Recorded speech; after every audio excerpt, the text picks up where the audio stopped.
Hello students, ninth में हमारा जो चैप्टर चल रहा है वो है त्रिभुज और इसकी जो प्रश्नावली है 7.4 वो हम स्टार्ट कर चुके हैं। इस वीडियो में हम क्वेश्चन नंबर 2 को डिस्कस करने वाले हैं जिसका डायग्राम आपको पहले से बना हुआ दिखा है। अब इस वाले क्वेश्चन में क्या कहा है आप ज़रा देखोगे। एक त्रिभुज है ए बी सी त्रिभुज है। इस ए बी सी त्रिभुज की भुजाओं ए बी और ए सी को क्रमशः बिंदु पी और क्यू तक बढ़ाया गया है। तो ज़रा इस डायग्राम को मैं एक बार यहाँ पर बनाकर भी दिखाता हूँ क्या कह रहे हो। आपके पास ये है त्रिभुज ए बी सी। आपसे कहा है कि बी को पी तक बढ़ाया गया है और सी को क्यू तक बढ़ाया गया है। तो ऐसा करने पर ये आपके पास डायग्राम बनकर तैयार होता है। साथ ही तुमसे क्या कहा है कि जो पी बी सी है वो छोटा है क्यू सी बी से। ये छोटा है का साइन है। पी बी सी कहाँ है देखिए ज़रा, पी बी सी अगर यहाँ दिखाऊं पी बी सी तो ये है वो कोण पी बी सी। ये किससे छोटा है? ये जो कोण है क्यू सी बी से छोटा है। ये क्यू सी बी आपको दिख रहा होगा, क्यू सी बी ये है क्यू सी बी। तो आपसे कहा है कि ये वाला जो कोण है इस वाले कोण से छोटा है। इस वाले कोण का नाम अगर मैं 1 रख लूँ, इस वाले कोण का नाम 2 रख लूँ, तो आपसे ये कहा है कि कोण 1 जो है वो कोण 2 से क्या है, छोटा है। ये चीज़ आपको दे रखी है। आगे क्या कहा है कि सिद्ध करो ए सी भुजा जो है ए बी भुजा से बड़ी है। तो ये रही बच्चों ए सी भुजा, ये तो ये वाली भुजा जो है ए सी वो बड़ी है। ये जो दूसरी भुजा है ए बी से बड़ी है। ठीक हो गया, यहाँ तक समझ में आ गया होगा। इसी डायग्राम को मैंने यहाँ पर भी बनाकर दिखाया है, ज़रा इसको एक बार आप देख लें। ये रहा आपके पास डायग्राम। ठीक है, इसमें मैंने यहाँ पर किस एंगल को कौन सा नंबर दे दिया है, क्या नाम दिया है वो अलग से मैंने दिखा दिया। पी बी सी, ये रहा पी बी सी, इसको एंगल 1 नाम दे देते हैं। क्यू सी बी, इसको एंगल 2 नाम दे देते हैं। ए बी सी इसको एंगल 3 नाम देते थे और ए सी बी इसको एंगल 4 नाम दे दिया। तो इससे क्या होगा, हमें चीज़ों को करने में ज़्यादा आसानी होगी। अब बच्चों क्वेश्चन में क्या दे रखा है पहले तो वो समझ लो। क्वेश्चन में दिया है कि जो ये 1 है ये 2 एंगल से छोटा है। ऐसा क्वेश्चन में दे रखा है कि जो 1 है वो एंगल 2 से छोटा है। ठीक हो गया। अब इसके बाद क्या करते हैं, हमारे पास वैसे तो 2 तरीके हैं इसको करने के, तो जो हमारे लिए ज़्यादा आसान तरीका है हम उसी को देखते हैं। सबसे पहले देखते हैं कि ये देखो ये एक पूरी लाइन है। इस पूरी लाइन के ऊपर ये 2 कोण बन रहे हैं 1 और 3।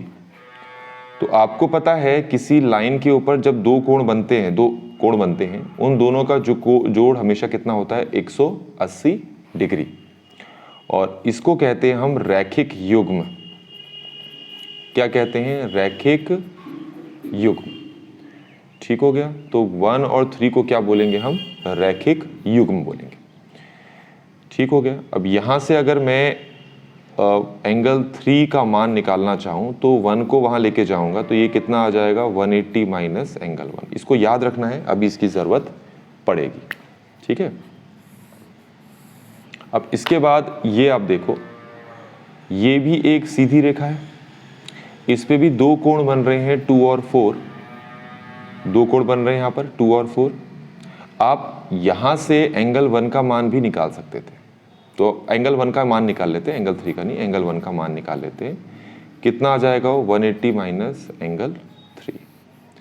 अब इसी तरीके से इन दोनों को भी देखो, ये सीधी रेखा है, इसके ऊपर 2 कोण बन रहे हैं, तो इन दोनों का जोड़ भी कितना होगा, 180 होगा। और रीज़न क्या लिखोगे, सेम यही रीज़न लिखना है आपने। क्या लिखोगे? रैखिक युग्म। ठीक हो गया, ये समझ में आ गया होगा आपको। अब इसके बाद क्या करना है, यहाँ से एंगल 2 का मान निकाल लेते हैं। कितना आ जाएगा, 180 माइनस एंगल 4। यहाँ तक बच्चों आपको समझ में आ गया होगा। तो ये जो फर्स्ट समीकरण है और ये दूसरा समीकरण है, इन दोनों का यूज़ करना है हमें। अब आप आ जाएं जो क्वेश्चन में आपको दिया हुआ था पहले से। क्वेश्चन में ये आपको पहले से ही दे रखा है। क्वेश्चन में आपको क्या दे रखा है कि जो एंगल 1 है वो एंगल 2 से क्या है, छोटा है। ये क्वेश्चन में दे रखा है।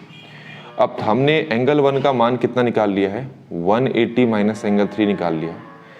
तो ये जो एंगल 1 है इसकी जगह हम क्या लिख लेते हैं, 180 माइनस एंगल 3 रख लेते हैं।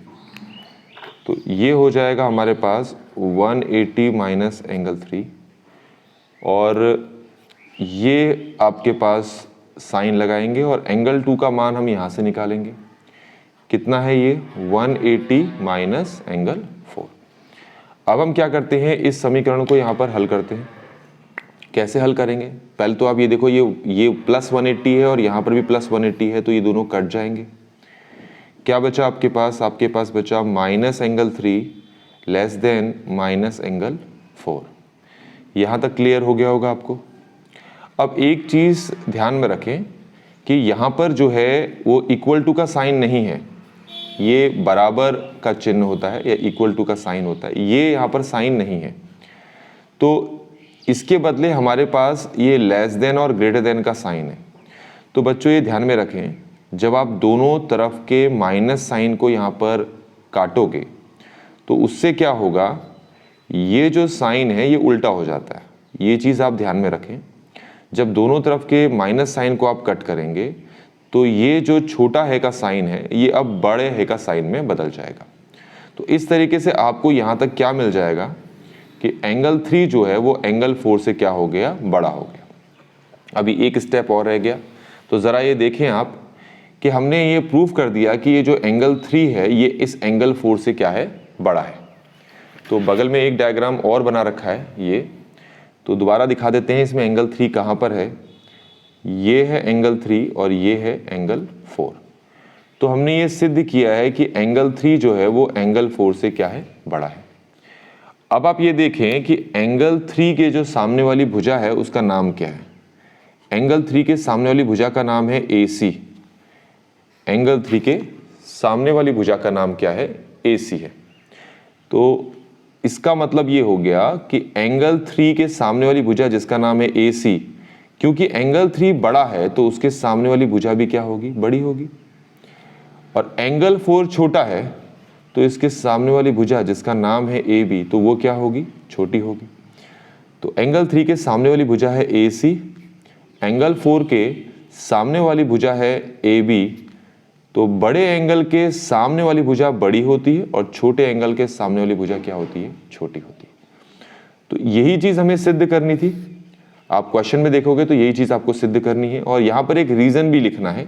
वो रीज़न क्या है, वो रीज़न है बड़े कोण की सम्मुख भुजा बड़ी होती है। बड़े कोण की सम्मुख भुजा बड़ी होती है। तो इस तरीके से बच्चों हमने इस सेकंड क्वेश्चन को यहाँ पर कंप्लीटली सॉल्व कर लिया है। Thanks for watching.